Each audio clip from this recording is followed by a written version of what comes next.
So the best stories from the history of motorsport are the ones that get people talking, the controversial stuff, the scandals, the cheating, the dodgy penalties, that sort of thing, and the stuff that gets people to comment on videos because comments drive the algorithm.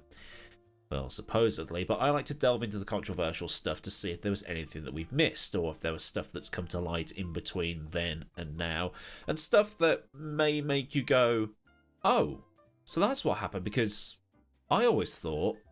And one of those little things that somehow evolved into a bigger thing is how Felipe Massa, a man who had been anonymous for an entire Sunday in the September of 2008, somehow ended up being the race winner. And it could have been because there might have been a conflict of interest, let's say, in the steward's office. And the race I'm talking about is the 2008 Belgian Grand Prix, a race that sort of got revived recently because of the 2021 Russian Grand Prix, where a sudden rainstorm towards the end of the race tripped up a few drivers and it made things become really tense towards the end. I mean, Lando Norris lost the win because he made the wrong decision, or his team made the wrong decision, but, you know, decide whichever way that went as you will. Now, going into the race, Lewis Hamilton was the championship leader on 70 points. His title rival Felipe Massa was second with 64, and in third place was the reigning world champion Kimi Raikkonen, who had 57. And there's other controversies and conspiracies regarding Kimi's unsuccessful title defence that we may need to revisit at some point. Hamilton put his McLaren on pole for the race, some 3.5 tenths ahead of Massa, and Hamilton's teammate Heikki Kovalainen was in third, with Raikkonen in fourth. The race started on a moderately slippy track. It was in that weird state where it wasn't wet, but it was damp and slick enough to cause you some trouble. So instead of putting the intermediates on, which would have just burned out after a few corners, they put the slicks on. Well, yeah, I say slicks for the time, which had 4 grooves cut into the tyre, and just decided to be careful until the track started to rubber in and dry out a little bit more. But at the first corner, Jarno Trulli was hit by Sebastian Bourdais, causing damage to both cars. But they weren't the only two involved, because Heikki Kovalainen and Nick Heidfeld also hit each other in that opening melee. But it wasn't just them struggling. Hamilton spun on lap 2, losing him the lead to Raikkonen, and Glock was losing time on a slippery track with dry tyres, and it wouldn't be the first time that would happen to him that season either. Hamilton clawed back the lost time to Raikkonen, getting the gap down to around 3 seconds before his first pit stop on lap 11. Raikkonen went in the lap after that, so lap 12, I can count, and the top 9 basically stayed how it was until Hamilton and Raikkonen made their second pit stops at around lap 25. Hamilton was getting his tyres to work better and started to reduce the gap after the whole field had made its second stop, gradually dropping the gap down from about 5 seconds after lap 33 or so. Then at around lap 41, the rain started falling. It was spits at first, but then it started to get a little bit more intense, and Raikkonen had to slow down a bit because he was struggling to find the grip, but Hamilton was able to keep the pace up and somehow found grip where Raikkonen couldn't, but the McLaren was generally accepted to be very, very good in a slightly slippery type of condition. Hamilton then got a great run through Stavelot, and on the run from Stavelot all the way up to the bus stop, Hamilton could practically read the part number on Kimi's rear wing. Then at the bus stop, Hamilton moved to the outside as Raikkonen covered the inside, and at the apex of the right-hander, Hamilton's front wheels were level with the air intakes on Kimi's side pods. Raikkonen then moved to cover the inside for the left-hander, with Hamilton's front wheels being alongside Kimi's rears, and Hamilton then made the split-second decision to send the car across the inside of the tarmac runoff to avoid a collision.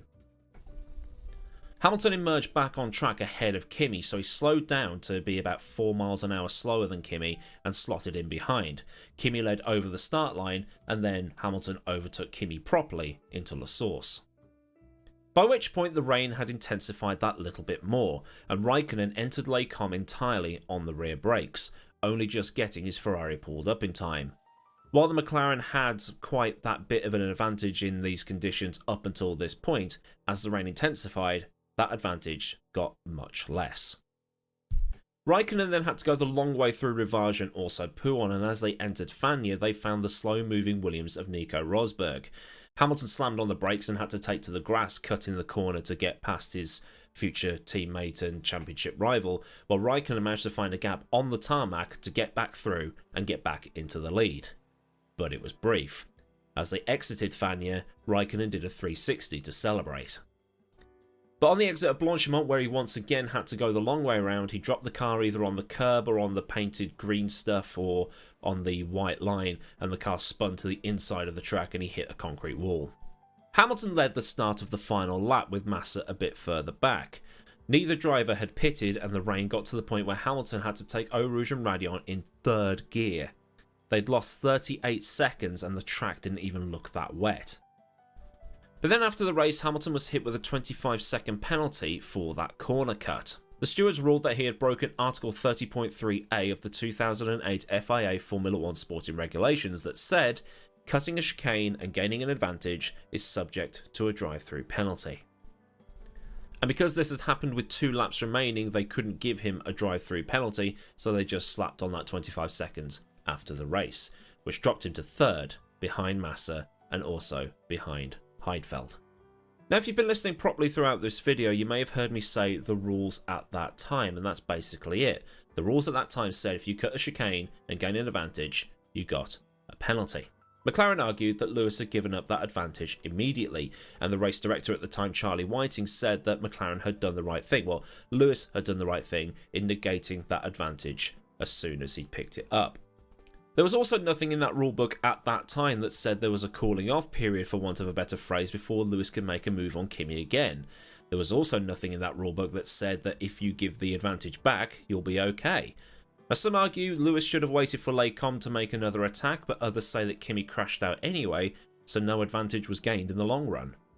But in the steward's office, they had a totally different opinion, and this is where the conspiracy of Lewis being shafted to help Massa and Ferrari begins.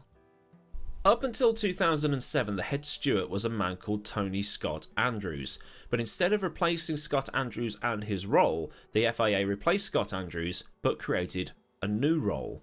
This was a role filled by Alan Donnelly, whose official title was the representative of the FIA president, who at the time was Max Mosley. After the race, it was Donnelly that conducted the questioning of Hamilton, not one of the official, in inverted commas, stewards. And when McLaren was asked about all of this, they said that Donnelly was the only person that Hamilton ever spoke to. Donnelly was, or even still might be, the executive chairman of a company called Sovereign Strategy, a company that even now lists the FIA as a client on its website, along with the City of London, Bloomberg, and the government of Luxembourg. The company had also been doing some bits and pieces for Ferrari, and any posts from the website announcing that they were working for the Italian brand were quickly removed from the website following the handing out of Hamilton's penalty.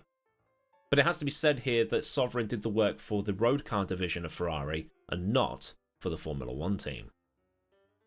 And on the press release from Hamilton's penalty, you know those things that basically say something along the lines of Car 33 did this and we've decided that gets posted to Twitter and then shared around after a decision is made. That thing was not signed at the bottom by Donnelly. Instead, it was signed off by the other 3 stewards who were present on that day, which I've now got to read off my script. They were Nicolas Deschaux of France, Surinder Tati of Kenya, and Yves Bacalan of Belgium. I can't say foreign words, I'm English. It was then alleged that Tati had told a Kenyan newspaper that the British press hates me, but I can walk into any Italian restaurant. The Italians love me. But while speaking to the Mirror newspaper on the 13th of September 2008, Max Mosley said that it was complete and utter rubbish that Donnelly was favouring Ferrari and being biased against Hamilton because he'd once done a little bit of work for the Italians. But it made people question why somebody who was the chief executive of a political consulting and PR firm, to use the words used on Sovereign's own website, was on the stewards panel but not actually a steward, if that makes any sense. But in this instance, to the letter of the rulebook, the stewards actually penalised Hamilton as they should have done. He cut the corner and gained an advantage because he emerged ahead of Raikkonen. If he had joined behind Raikkonen and therefore not actually technically taken the lead, he might have got away with it, if that's the phrase you can use here. Later in that season, drivers called for a more permanent stewarding panel to be in charge of judging incidents, as there were some questionable decisions made at the Japanese Grand Prix where Hamilton was the only driver penalised when he, Kovalainen and Raikkonen went off at turn 1. Bourdais was penalised 25 seconds post-race after he made contact with Massa, with the Massa and Hamilton contact happening earlier in the race being the only one of these penalties that people actually agree with. But in the end, the penalty and the forum posts whining about it all being to help Massa were completely forgotten, as Hamilton won the championship anyway, coincidentally with a bit of late race weather intervention. But the 2008 Belgian Grand Prix will always be a chapter in the era of Formula 1 under the presidency of Max Mosley, where FIA was jokingly referred to as Ferrari International Assistance. And with the 2021 Russian Grand Prix ending with some late race weather intervention, lots of people have sort of been rekindling their memories of that particular race.